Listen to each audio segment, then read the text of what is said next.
சரவண ஜோதியே நமோ நம. வாழ்க வையகம், வாழ்க வளமுடன். அனைத்து தமிழ் நெஞ்சங்களுக்கும் கனிவான வணக்கங்கள். ரிஷப ராசியில் பிறந்த பெண் தோற்றத்தில் மட்டுமல்ல, நினைப்பிலும் நடப்பிலும் ஆளுமை மிகுந்தவராக இருப்பார். எதற்குமே அழட்டி கொள்ள மாட்டார். வீட்டு வாசலில் அல்லது வரவேற்பு அறையில் பெரிய சத்தம், சச்சரவு, பிரச்சனை என எது நடந்தாலும் அமைதியாக அங்கு வந்து நின்று ஒரே ஒரு பார்வை மட்டும் பார்ப்பார். சட்டென்று அங்கு ஒரு அமைதி நிலவும். சூழ்நிலையை புரிந்து கொண்டு அவர்களுக்கு சில வார்த்தைகளில் தீர்வை சொல்லிவிட்டு உள்ளே சென்று விடுவார். சத்தம் தானாக அடங்கிவிடும், பிரச்சனையும் தீர்ந்துவிடும். அவருக்கு ஆரவாரம் பிடிக்காது. அமைதியாக நிதானமாக சிந்தித்து சரியாக திட்டமிட்டு எதையும் செய்ய வேண்டும் என்று விரும்புவார். மேச ராசிக்காரரைப் போல சற்றென்று கோபப்பட்டு ஆக்ரோசமாக எதுவும் பேச மாட்டார். பதறாத காரியம் சிதறாது என்பதில் நம்பிக்கை உள்ளவர். இவரின் தோற்றத்தை பொறுத்தவரை நடுத்தர உயரம்தான் இருக்கும். நடக்கும்போது அசையாமல் நடந்து வரும் அழகு.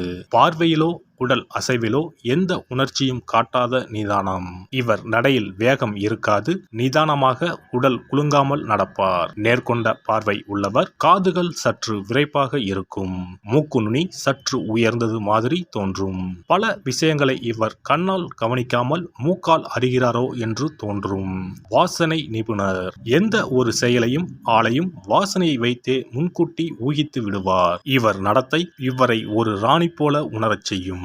செயல்திறம் மிக்கவராக இருப்பார். நடந்ததை பற்றி கவலைப்படாமல் அடுத்து என்ன என்று ஆலோசிக்க தொடங்குவார். வெட்டியாக புலம்பிக் கொண்டு இருக்க மாட்டார். நடந்த செயலுக்கு அடுத்தவரை குற்றம் சொல்வதும் அவர்கள் மீது பழி போடுவதும் இவரிடம் இருக்காது.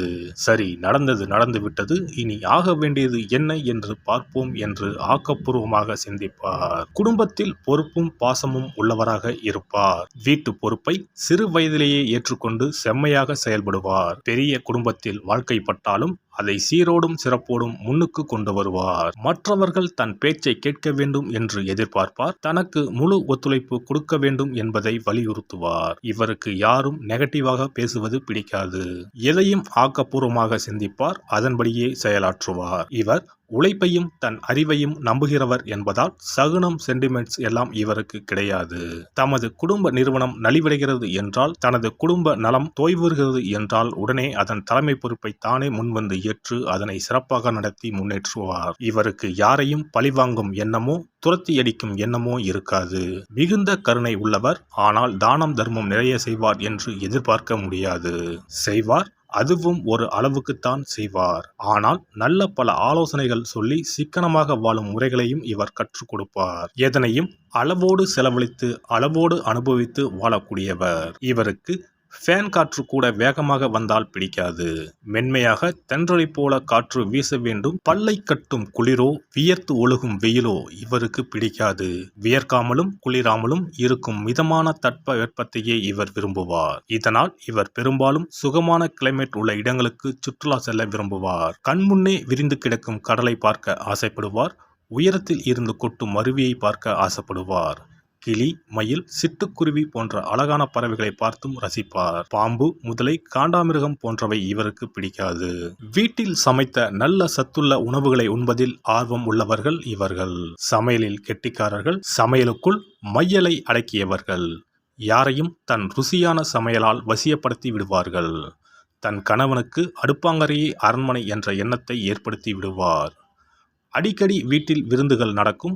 ஊர் முக்கியஸ்தர்கள், தன் கணவரின் தொழில் பங்குதாரர்கள் என அனைவரையும் வீட்டுக்கு விருந்துக்கு அழைத்து தன் விருந்து உபச்சாரத்தில் மெய்மறக்க வைத்து விடுவார். ரிஷபராசி பெண்களின் கைப்பட்டால் பச்சை தண்ணீர் கூட பலரசமாய் இனிக்கும்.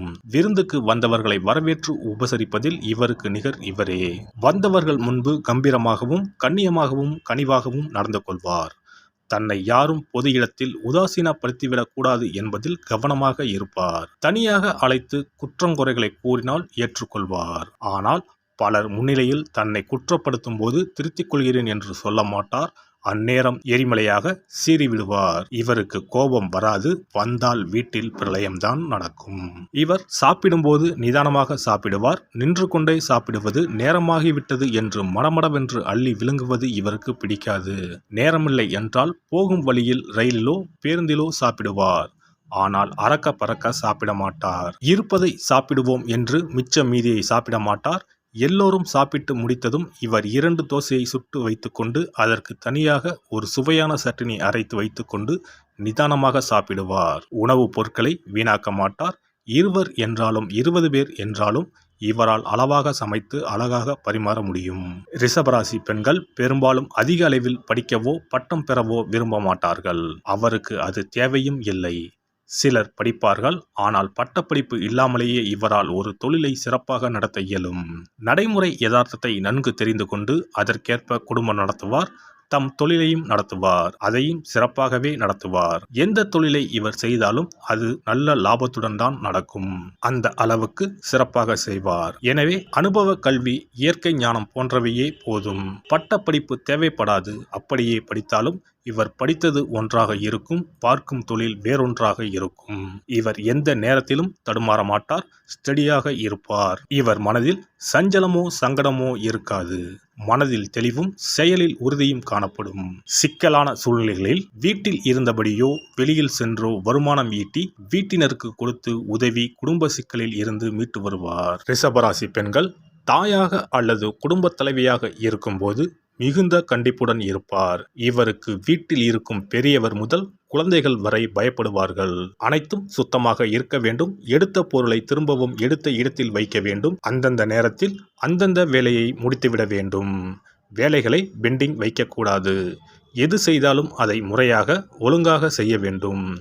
இவருக்கு சாமியறையில் இருக்கும் சுத்தமும் நறுமணமும் குளியல் அறையிலும் இருக்க வேண்டும்.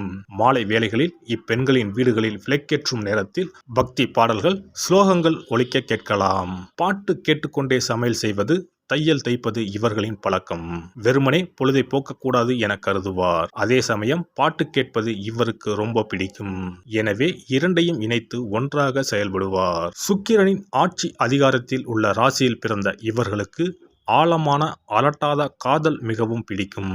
சந்திரன் உச்சமாகும் ராசி ரிஷபம் என்பதால் இவர்கள் மன நிறைவுக்கு அதிக முக்கியத்துவம் கொடுப்பர். காதல் என்பது மனமும் உடலும் இணைந்து செயல்பட வேண்டிய ஒரு அற்புத உணர்வு என்று இவர்கள் நம்புகின்றனர். எனவே இவர்களிடம் காதலை சொல்வதோ காதலை மறுப்பதோ எளிதான செயல் அல்ல. ஆற அமர யோசித்து பல மாதங்கள் பல வருடங்கள் கழித்து கூட இவர் தன் காதலை வெளிப்படுத்தி உறுதி செய்யலாம். அதுவரை பொறுத்திருக்கும் ஆண்கள் அதிர்ஷ்டசாலிகள். காதலில் இவர் மிகுந்த நேர்மையை எதிர்பார்ப்பார். மொத்தத்தில் நிதானம், நேர்மை, நிச்சயம் என்பது ரிஷப ராசி பெண்களின் லட்சியம். எல்லாம் வல்ல இறையருளால் நீங்களும் உங்கள் அன்பு குடும்பமும் உடல் நலம், நீலாயுள், நிறை செல்வம், உயர் புகழ், மெய்ஞானம் ஓங்கி வாழ்க வளமுடன். இந்த வீடியோ பதிவு உங்களுக்கு பிடித்திருந்தால் லைக் பண்ணுங்க, கமெண்ட் பண்ணுங்க, ஷேர் பண்ணுங்க. மறக்காம சப்ஸ்கிரைப் பண்ணுங்க. பக்கத்துல இருக்கிற பெல் பட்டனை கிளிக் பண்ணுங்க. நன்றி, வணக்கம். ஓம் நமச்சிவாய. சிவாய நம.